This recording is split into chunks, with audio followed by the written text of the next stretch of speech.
Howdy peeps, I'll be doing well. So I'll say it'll be pumping out the videos quite regular at the moment. Don't get used to it, it'll probably die down. Anyway, this is a video that I suppose has kind of inspired me by one of my buddies. We were talking the other night with one of his friends, and after I left the chat, because obviously this other friend of his, he's been through his issues as well. Funnily enough, women related. Can anyone else see a pattern like starting? Do you know what I mean? Anyway, so yeah, it was that thing. It was the description that I have issue with. This is what my mate said. He said, "Imagine the unluckiest guy, and then times it by 2." I have issue with that. I have several issues with that. My first issue is I'm not unlucky. Definitely not. You see, relationships don't boil down to luck. Relationships boil down to how you negotiate and how you see them, right? This is how a lot of guys end up in crappy situations. You know, they're too busy getting run by their emotions and their self-pride. Again, something that I've been guilty of as well. If I hadn't have done it, I wouldn't be here talking about it now. So it's not to do with luck. It's more to do with seeing things for what they are and accepting them or not, right? And as a guy, you know, you put, I suppose, the average random guy. I don't mean, I just mean the everyday guy, right? I don't mean, you know, doesn't have to be like a millionaire or height and all that shit isn't a thing. It's more to do with the persona, the personality, and what they are like. You know, some people are quite gullible. They'll believe anything that they're told. A lot of guys in relationships are gullible and do believe everything that they're told. You know, that whole scenario of all their exes were bad. Well, if you're in that, if you're entering into one of those, yeah, you're next. I'm just saying it because what it is. It is what it is, man. Like, some of these chicks will literally look for fault where there is none, and they'll just weaponize that shit against you. So yeah, I wouldn't say that I'm unlucky in that sense. I'd say, if anything, maybe I brought it on myself because lack of boundaries, right? Lack of taking an objective view to the situation for what it was.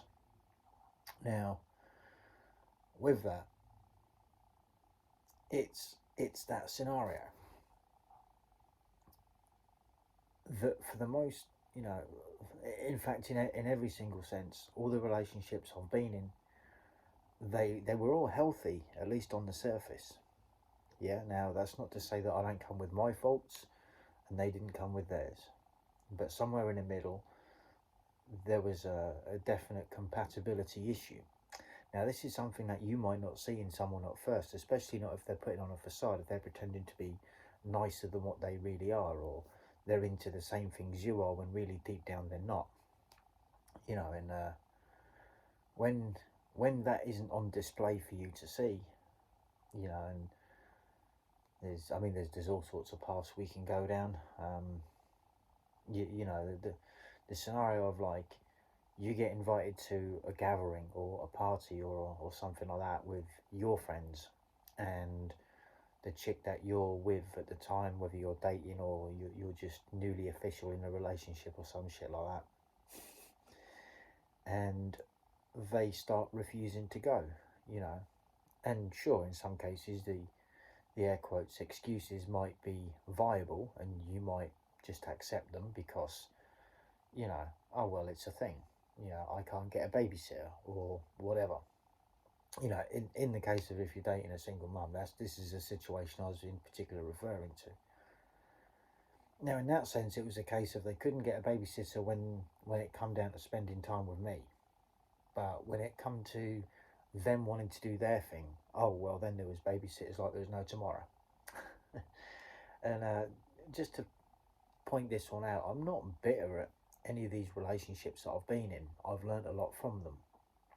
Mostly not to date single mums, especially not modern day single mums. Absolutely not. Waste of time. Complete fucking waste of time.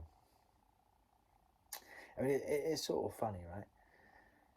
It's I'm not even going to go down there. Fuck it. Back. Let's just digress back. So, and it also comes down to that thing of what that relationship means to you, right? You see, someone that's objective and not invested in that relationship will quite happily tell you or not, depending on who you are and what you're like at receiving other people's points of view on your personal relationships or choice in partners, be it whoever. And you might not like what you hear, probably because it's true in a lot of cases. And this is a scenario that I have been in, where you try and tell your mates that they're potentially they're cutting themselves short and they can do better. And it's not to be degrading to the other person, but they could have done better. They should have done better. But again, because of their own thirst, like the previous video was about, their own thirst and desperation and that need to be a part of something, that need to want to be doing something to maybe to be a protector, provider, because in their mind, like it's just an instinct. It's just a guy's instinct. And so as soon as you say something that goes against their, at least at the time, better judgment, because like I said, you'll see the red flags, but you'll be batting them down. You'll be ignoring them because you'll have someone there that you didn't have previously, and you've got a sense of fulfillment with that. Now, whether that fulfillment is you doing other things for this person, could be financial, could be, whatever, putting up shelves in their house or something like that, But you got that sense of fulfillment, and therefore anyone talking against that, you're not going to be happy with, and you're going to defend your position, and you're going to double down on it as well. Now, in other situations, like the situations I've been in, I just carried on, moseyed on and just not necessarily hoped for the best, but just, I suppose there was some level of hope that things might change, but they weren't gonna. And this is something that a lot of people have issue dealing with, expecting the other person to change. It's like, no, they are the way that they are.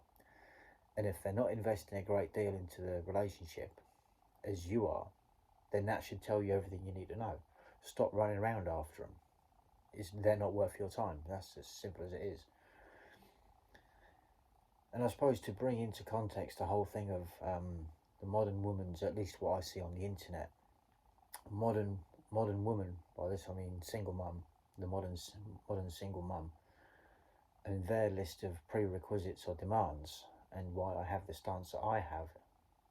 I mean, it's quite obvious, really, and maybe it is unfair, but it is what it is. And that is, so you have to be not only over, we'll go for the usual shit, right? So you've got to be over a certain height, have a certain type of lifestyle, earn a certain amount of money, and not have any of your own baggage, right? You're expected to have your shit together as a man. Yet these are their demands or prerequisites, and yet they cannot even put you as a priority. Think about that. They cannot prioritize you, but yet they have a list of demands, and again, they will also a lot of the time bring in rules that will only be applicable to you, like who you can and can't talk to.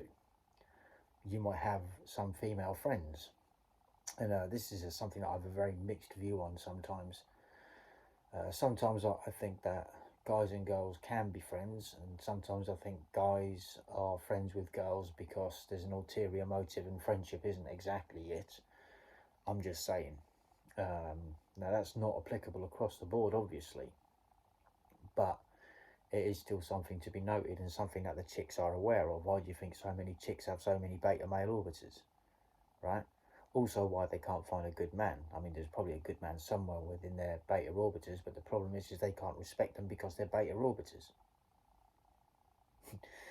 Yeah, so that's pretty much why the dating scene is fucked. and it's a combination of things. It's men not being masculine and manly enough, and not having the cojones to get up and walk when they should, or not entertain a certain type of relationship. And again, this comes down to the whole personal validation, understanding, you know, some people might say, oh, they're people pleaser. So no, I think to a degree, yes. At the same time, it's like generally a good man will want what is best for his family, right? Or will want what is best for his missus and the potential family. Now the issue is the amount of choice women have in today's day and age, and how everything has been, I suppose, also empowering. How, you know, a guy gets caught cheating, and I'm not a fan of anyone cheating. It's like, no, if you can't be loyal, you haven't got a relationship. It's as simple as that, right? You shouldn't be in a relationship. If you can't keep your legs closed or your dick in your pants, don't get involved in relationships, because you're only going to do damage to other people. Just find someone, a friend with benefits, that, you know, you can just quite happily do whatever it is you need to do to get your needs met, and just leave everyone else the fuck alone. But again, even with the problem with friends with benefits, is there's always that chance that someone is going to get attached. So yeah, play that game very carefully. Just my advice on that one. Yeah, kind of speaking from experience. But anyway, moving on. So, as a, because I think so many guys seek that protector provider type. They want to be that protector provider. Hence, also, I think why so many guys get so, air quotes, possessive over their girlfriends. At the same time, they have a point. You know, sometimes I see them as weak, and it's like, well, why would you get with that sort of chick anyway? If you're having to constantly watch over her shoulder and go through her phone and shit like that, why are you with her? Like, and if she's wanting to go through your phone, you got to ask yourself, why is she wanting to go through your phone? That's a two-way street as well, right? But yeah, it's funny how there's been so many little surveys like that have been done. You know, you'll find plenty of them here on YouTube, of random couples that get asked to read each other's phone messages, and a lot of the time the chicks won't want to play ball with that one, because they know they're up to no good and they're going to get caught out. And a lot of the time, the fact that they don't want them read out kind of says it all. But yeah, and like I say, when it comes down to the prerequisites from a lot of relationships these days, they do seem to be quite one-sided. You know, and the expectations from a lot of modern women, bearing in mind that all they tend to bring is drama, baggage, and headache for guys, you know, and problems. Like, is it even worth investing? What you earn, is it worth investing? Really? I don't think so. I mean, I'm speaking from my own experiences in some cases, but, you know, it's money that I could have used elsewhere. But, you know, is what it is. Anyway, point in case on this one is, with the relationships I have been involved with, it's not that I've been unlucky. You know, some of the chicks, a lot of the boxes were ticked. You know, the relationship was good for the most part. It was only up until the end where shit gets ugly and you get to see someone's nastier side, right? That's, and again, that's not unlucky. That's unprecedented, because you didn't see it coming, because it wasn't the side of them that you were introduced to. In the same that a lot of these chicks that get with guys that are genuinely violent towards them, you know, they, and you could argue all sorts with this. How did the scenarios actually erupt? Were they naturally bad guys? I mean, yeah, sure, it's possible. Another way to see it is they might have been good guys, but they had all their buttons pressed and they were pushed to the limits, to the breaking point, psychologically and emotionally, through means of psychological and emotional manipulation and I suppose torture to a degree, where they just totally lose their shit. And I'm not saying that that's the right thing to do. I'm saying that you can see how it could happen.